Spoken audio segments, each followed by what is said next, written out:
Sushruta Sutrasthana chapter number 36 मिश्रक अध्याय। इसमें जैसे कि द्रव्य होते हैं, बिजोरा नींबू है, अरणी, देवदारू, सौंठ, इनका प्रलेप वातिक शूफ को नष्ट करता है। वैसे ही दूर्वा, मुलिट्ठी, लाल चंदन, इनकी जो औषधियों का लेप होता है वो पैतिक शूफ को नष्ट करता है। आगंतुक शूफ और रक्त दुष्टिजन्य शूफ में भी यही द्रव्य प्रयोग किए जा सकते हैं।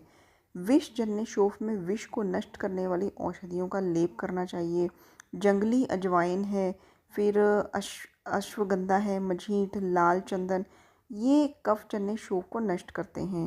तो थोड़ा थोड़ा मतलब मेमोराइज रखना है, क्योंकि सारा तो याद नहीं रहने वाला। लास्ट तक जब सारा सिलेबस कंप्लीट हो जाएगा तो फिर भी थोड़ा थोड़ा आपको याद, थोड़ा सा ध्यान में रखना है कि किस प्रकार के शोफ में किस प्रकार के द्रव्य प्रयोग किए जा सकते हैं। फिर आइए इसमें नीचे श्लोक नंबर 8 में कि जैसे वातिक शोफ में स्निग्ध अम्ल और लवण युक्त और कुछ कुछ गर्म लेप लगाना चाहिए, ये तो हम गैस कर लेंगे।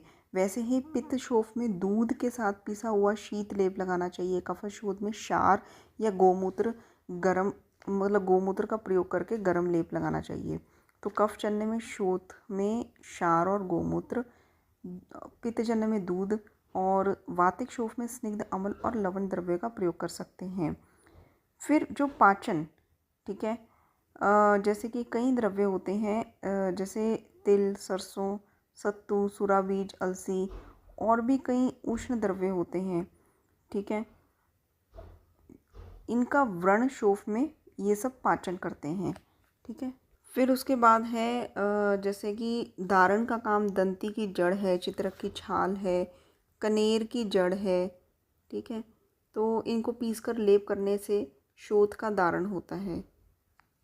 तो पाचन के लिए सरसों, तिल, सत्तू, सूरा बीज, अलसी, और दारण के लिए हमने दंती की जड़, चित्रक की छाल, कनेर की जड़, मतलब इनका प्रयोग हम कर सकते हैं। पीड़न के लिए कि जैसे किसी भी शोफ में से अंदर पस भरी हो तो पीड़न दबा के उसको द्रव्य, उसके अंदर जो पस भरी है उसको ड्रेन आउट करना हो तो पिच्छिल द्रव्यों की छाल या जड़, जौ, गेहूँ, उड़द चूर्ण, इन सबसे व्रण का पीड़न करना चाहिए, ठीक है। तो पीड़न में पिच्छिल द्रव्यों की छाल या जड़, जौ, गेहूँ, उड़द, इन सबसे करना चाहिए पीड़न। शोधन कषाय, तो वूंड को अंदर से अगर वॉश करना हो तो शंखिनी, अंकोठ, मालती, कनेर, सूर्यमुखी, आरगवद आदि की जो गण की औषधियाँ होती हैं तो ये प्रमुख रूप से प्रयोग करनी चाहिए।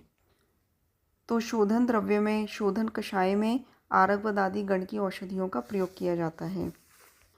फिर उसके बाद आप श्लोक नंबर 21 में देखिए कि रस क्रिया के लिए कौन से द्रव्यों का व्रण के शोधन के लिए प्रयोग किया जाता है। शालसार आदि गण के द्रव्य हैं, ठीक है। पटोल, त्रिफला, ठीक है, ये व्रण शोधनार्थ रसक्रिया इनसे करनी चाहिए। तो शालसार आदि गण जो है ये रसक्रिया के लिए यूज़ करना चाहिए, इसका याद रखिए। शोधन के लिए आरगवाद आदि गण हो गए। फिर कनेर की छाल, दंती की जड़ और चित्रक की छाल, इनसे दारण करना चाहिए। तुलसी, अलसी, सरसों के बीज जो है इनसे पाचन किया जाता है, ठीक है। और व्रण का धूपन, जो फ्यूमिगेशन प्रोसेस होता है, तो ताकि वहाँ पे बिल्कुल स्टरलाइजेशन हो जाए, तो उसके लिए सालसार आदि गण की औषधियों का प्रयोग किया जाता है। देखिए इसमें लिखा तो बहुत कुछ है, जैसे राल है, सरल के पेड़ की छाल है, देवदारू है, श्रीवेष्टक है।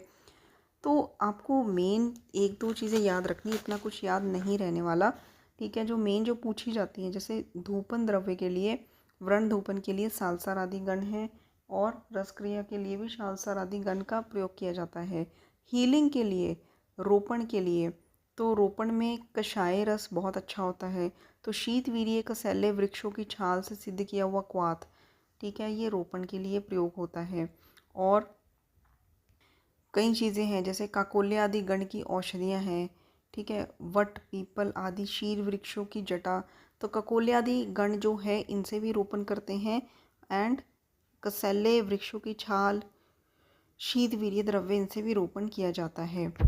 नेक्स्ट है श्लोक नंबर 30 में, जैसे कि न्योग्रोध आदि गण के वृक्षों की छाल जो होती है, ठीक है, और त्रिफला, इनसे द्विव्रणीयोक्त विधि के अनुसार व्रण रोपण रसक्रिया की जाती है, ठीक है।